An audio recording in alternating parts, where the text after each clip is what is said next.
வணக்கம். கலைச்செல்வி சாமுவேல், வழக்கறிஞர். போன வாரம் ஃப்ரெண்ட்ஷிப்போட வேல்யூஸை பற்றி பார்த்தோம். இந்த வாரம் எந்தெந்த விஷயத்தில் நீங்கள் கவனமாக இருக்கணும்னு சொல்கிறேன். காமன் ஃப்ரெண்ட்ஸ், அதாவது ஃப்ரெண்ட்ஸ்னாலே அவங்க ஏதோ ஒரு வகையில் உங்களோட பர்சனல் ஸ்பேஸை ஷேர் பண்ணுறாங்க. அப்படி இருக்கிற பட்சத்தில் நீங்கள் உங்கள் வீட்டில் உங்கள் ஸ்பௌஸ் கிட்ட பகிர்ந்துக்க முடியாத சில விஷயங்களை அந்த ஃப்ரெண்ட் கிட்ட ஷேர் பண்ணுறது சுற்றி உங்கள் ஸ்பௌஸ் காதுக்கு வருதுன்னா அங்கே ஏதோ ஒரு தப்பு இருக்குது. உங்களுக்கு ஃப்ரெண்டாக இருக்கிற எல்லாரும் உங்கள் ஸ்பௌஸ்க்கும் ஃப்ரெண்டாக இருக்கணும்னு அவசியம் இல்லை. உங்கள் ஸ்பௌஸ்க்கு அறிமுகப்படுத்தி வைக்கலாம், தப்பு இல்லை. பட் நீங்கள் மனசு விட்டு ஷேர் பண்ணுற எல்லாத்தையும் உங்கள் ஸ்பௌஸ் கிட்ட அப்படியே ஒப்பிக்கிற ஃப்ரெண்டாக இருந்தால் தான் தப்பு. சரி, நாம் சொல்கிறதெல்லாம் அவங்க அப்படியே அங்கே போய் சொல்கிறாங்களா இல்லையான்னு நமக்கு எப்படி தெரியும்? தெரியாதுல்ல.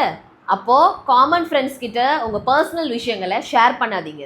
சிலர் பர்பஸாக அவங்க ஆதாயத்துக்காக இங்கே உள்ளதை அங்கே சொல்லலாம், அங்கே உள்ளதை இங்கே சொல்லலாம். பட் பெரும்பாலும் காமன் ஃப்ரெண்டு கிட்ட எதேச்சியாக சொல்கிற விஷயங்கள் கூட மிஸ்கம்யூனிகேட் ஆகிடும். சிலது விளையாட்டாக பண்ணுறது வினையாக முடிஞ்சிடும். And one more thing, common friends கிட்ட உங்கள் பர்சனல் விஷயங்கள் ஷேர் பண்ணும்போது அவங்க உங்கள் ஹஸ்பண்ட் அண்ட் ஒய்ஃப் ரிலேஷன்ஷிப்பை ஜட்ஜ் பண்ண நிறைய வாய்ப்பு இருக்குது. ஸோ கூடுமான வரை 2 பேருக்கும் காமன் ஃப்ரெண்டாக இருக்கிறவங்க கிட்ட பொதுவான விஷயங்களை மட்டும் ஷேர் பண்ணுங்கள். பர்சனல் விஷயங்களை தவிர்த்துருங்க. பிகாஸ் அந்த ஃப்ரெண்ட் உங்களுக்கு க்ளோஸாக இருக்கலாம், பட் அந்த ஃப்ரெண்டுக்கு வேற யாராவது ஒருத்தர் க்ளோஸாக இருப்பாங்க. ஸோ அவங்க கிட்ட நீங்கள் சொல்கிற பர்சனல் விஷயங்களை உங்களை மாதிரியே அவங்களும் அவங்க நம்பிக்கைக்குரியவங்க கிட்ட ஷேர் பண்ண வாய்ப்பு இருக்குது. அண்ட் உங்கள் ஸ்பௌஸ் உங்களை மாதிரி அவங்க பர்சனல் விஷயங்களை யார்கிட்டையும் ஷேர் பண்ணாத ஒரு பர்சனாக கூட இருக்கலாம். அப்போது நீங்கள் பர்சனல் விஷயங்களெல்லாம் உங்கள் ஃப்ரெண்டு கிட்ட பகிர்ந்துக்கிறது அவங்க காதுக்கு வரும்போது உங்கள் மேலே இருக்கிற ட்ரஸ்ட் பிரேக் ஆகிடும். நீங்கள் எப்படி தான் எல்லா குடும்ப விஷயத்தையும் வெளியில் சொல்லுவீங்கன்னு நினச்சிப்பாங்க. சில நேரங்களில் அது அவங்க இமேஜ் ஸ்பாயிலிங்காக கூட கருதலாம். ஸோ இந்த மாதிரி காமன் ஃப்ரெண்ட்ஸால் பிரிந்த கணவன் மனைவிகள் ஏராளம். அதில் நிறைய பேருக்கு அவங்க பிரிவுக்கு பின்னாடி இவ்வளோ விஷயங்கள் நடந்திருக்கான்னு கூட தெரியாது. சிலருக்கு ரொம்ப லேட்டாக தெரிய வரும். அண்ட் ஒன் மோர் திங், உங்கள் ஸ்பௌஸை பற்றி யாராவது உங்ககிட்ட ஒரு விஷயம் சொல்கிறாங்கன்னா அதை அப்படியே கண்ணை மூடிட்டு நம்பாதீங்க. அந்த பர்சன் உங்கள் நம்பிக்கைக்குரியவராக கூட இருக்கலாம், உங்கள் வெல்விஷராக கூட இருக்கலாம். ஒரு விஷயம் தெரிஞ்சுக்கோங்க, மனிதர்களாக இருக்கக்கூடிய யாருக்கும் ஜெராக்ஸ் மிஷின் மாதிரி ஒரு இன்ஃபர்மேஷனை அப்படியே ரிசீவ் பண்ணி ஆஸ் இட் இஸ் அப்படியே டெலிவர் பண்ணுற திறன் இல்லை. எப்படி நம்ம வாட்ஸ்அப்பில் ஷேர் பண்ணுற விஷயங்கள் டைரக்டாக அந்த பர்சனுக்கு போகாமல் டவருக்கு போயிட்டு வருதோ, அதே போல் நம்ம ரிசீவ் பண்ணுற எல்லா இன்ஃபர்மேஷனும் நம்ம பிரெயினுக்கு போய் ப்ராசஸ் ஆகி தான் டெலிவர் ஆகும். அப்படி ப்ராசஸ் பண்ணி டெலிவர் ஆகிற விஷயங்கள் நம்ம பர்செப்ஷன்ஸும் கலந்து தான் மற்றவருக்கு டெலிவர் ஆகும். ஸோ ஒரு இன்ஃபர்மேஷனை எல்லாரும் ஒரே மாதிரி ரிசீவ் பண்ண மாட்டாங்க.